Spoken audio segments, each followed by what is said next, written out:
Welcome back to the Junk Room, everybody. It's me, your friendly neighborhood Junkman. Kind of short video. Told myself I wasn't going to make a video today, because I did make one yesterday because I was working on the action figure show. Make sure you check that out Friday. We're going to look at 5 unreleased movie, TV show themed Nintendo games. I think you'll really enjoy that. And we're going to look at stupid action figure stunts. Come on now, who doesn't want to see that? Plus, YouTuber Usual Mike will join us to some trivia. So anyway, I'm not here for that. We're going to talk lightsabers. Lightsabers come in all different colors and shapes, but we're going to look at unlicensed bootleg lightsabers today. Now there's probably a million of them out there, hundreds of them, Family Dollar, Revco, places like that. We're going to look at 4 of the popular ones today. Again, lightsabers come in all different colors. I mean, you have a lightsaber with a Darth Maul handle. It actually hooks to another one so you can have both of them, and I lost the little middle part. Anyone know where I can get just the middle part? There's a Darth Maul saber. And what else do we got here? I think we all know whose handle this one belongs to. And one more, although I do have more sabers, but these are the only ones I got out of the closet because I'm lazy. Luke Skywalkers. And I'm missing a sticker on the side. Don't you hate when that happens? There's no batteries in these. But I don't know why I got these out, because we're here to talk bootleg lightsabers. Now, in 1977, Kenner did rush to the market a lightsaber that was horrible. It was a blow-up lightsaber. Can you believe it? Yeah. Inflatable lightsaber that came with a repair kit because they knew kids would pop it time they blew it up. Why did they do this? Was plastic in short supply in the late 70s? No, not at all. It was safety reasons, mostly on the part of George Lucas. He didn't want kids to get hurt playing with Star Wars toys. And the guy that run Kenner also at the time was really big on safety. So both of them kind of agreed. So what did we get? A blow-up lightsaber. Odd, isn't it? As a kid, we had blow-up toys. And then as adults, we had blow-up girlfriends. Anyway, let's look at some of those bootleg ones. Let's start with one of the most popular ones out there. The Force Beam. This one actually beat Kenner to the market. Take a look at it. The Force Beam lightsaber was released in 1977. It uses the same Star Wars font. Again, they beat Kenner to the market. And this one was a lot more fun because it was plastic. And it was very popular and sold really well. I would love to see the comparison of how this sold next to the Kenner blow-up. Be honest with you, I don't remember this one. Everything I've read about it said it was popular, but I was pretty small in 1977, 1978, so I probably just don't remember it. Might even had it, or my brother might have had it, or someone else, and we just thought it was something from Star Wars. We didn't know it was unlicensed bootleg. Oh, but it looks pretty cool. And it's something about this time. I don't know why it took them years to find out how to make them extend where you could push them down. That didn't happen until the late 90s. I don't know why that technology, it didn't seem that hard to have them push down and close up.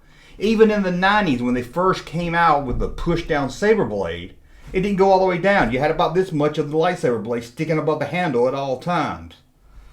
It just doesn't seem like it would be that hard of a concept to come up with. I had an antenna on my car.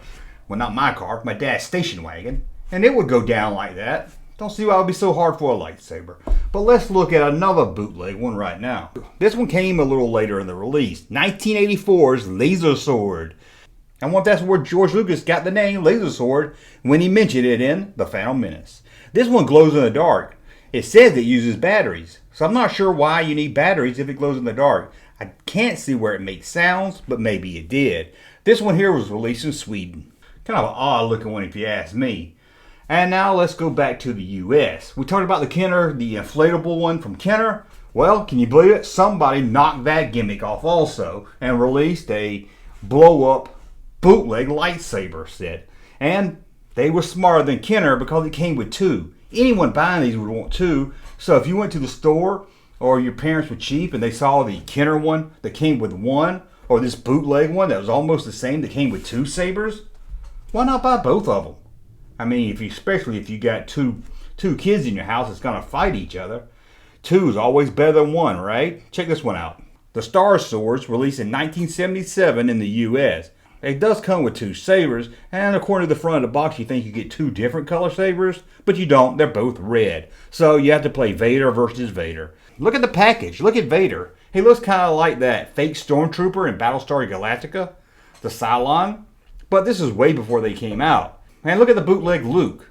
I guess it's supposed to be the bootleg Luke, but he has Princess Leia hair, or a Princess Leia style hair helmet. That's crazy right there, ripping off the blow-up inflatable lightsabers. Whew. Now let's go up in time a little bit to the 90s. This was around 1995 when Hasbro was coming back to the toy aisles. And of course, Kenner was already releasing their lightsabers with the push-down blade that still stood up above the handle. This bootleg lightsaber really didn't have much of a name. It was released in Mexico in 1995. I like the card art that they used. It has a very retro vintage look to it. And look at that A-wing. It's blue. You didn't see a blue A-wing back then. Sadly, I can't really see much in this photo. Sorry about that. And now let's look at one more bootleg. This one here, I couldn't find much information on it. And I just want to talk about it because it's so odd. It looks like a cross between a bootleg lightsaber and a bootleg He-Man sword. Take a look. This was called a space sword, a name we have already heard. I couldn't find a year for this, but again, I just want to talk about it and bring it up because it looks so odd. Again, it looks like a sword and a lightsaber mixed together. Pretty cool. Well, that's a look at some of the bootleg lightsabers. And like I said, there's probably millions of them that got released, especially at cheap places like Family Dollar, Riv. I think I said all that already. Anyway, did you have any bootleg lightsabers? Tell me about the ones you had. For me, my first Star Wars toy lightsaber I remember having was just an old tube that came from old Christmas wrapping paper. That was a lot of fun. I would take one, my brother would take one, and we would have a lightsaber fight for about 30 seconds. And then it would just break in half and then come unshriveled. But then you would have a toy nunchuck. So it was a win-win situation. Anyway, let me know what you think about bootleg lightsabers. Did you have any? Did you want any? It'd be kind of fun to collect them, wouldn't it? Have all kinds of weird looking lightsabers hanging up on your wall. Anyway, I want to thank you for watching. We'll be back very soon. Don't forget the Action Figure Show tomorrow, 7 p.m. Or you can watch it at 8. You don't have to watch it right at 7. We're going to have a lot of fun over there. The Action Figure Show. Check it out tomorrow, Friday. And I think that's it. Until the next video, thumb up this one so you like my content. Subscribe to the channel. And we'll talk again. Junkman. Thank you, sir, for that unsolicited testimony.